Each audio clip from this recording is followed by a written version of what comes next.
how to delete marketplace messages all at once. So if you want to delete all of the marketplace messages, so for example, you need to open up your Messenger application, open up your Messenger, and here you will have marketplace, right? So once you have your marketplace, tap on the marketplace, and here you will have all of the chats or messages under your marketplace.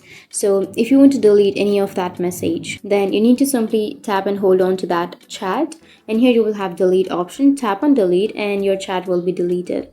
But to delete everything, like to delete all of that, what you need to do is simply tap and hold to that marketplace option, and here you don't have that option, right? So on Messenger we don't have an option to delete all of the messages at once on marketplace, but you can simply delete that individually. Simply tap and hold on to that, and then you need to tap on delete and it will be deleted. So unfortunately we don't have any option to delete all of that at once.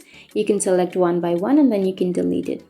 So that's how you can delete messages on marketplace. And if you have any questions, feel free to comment below. Thanks for watching.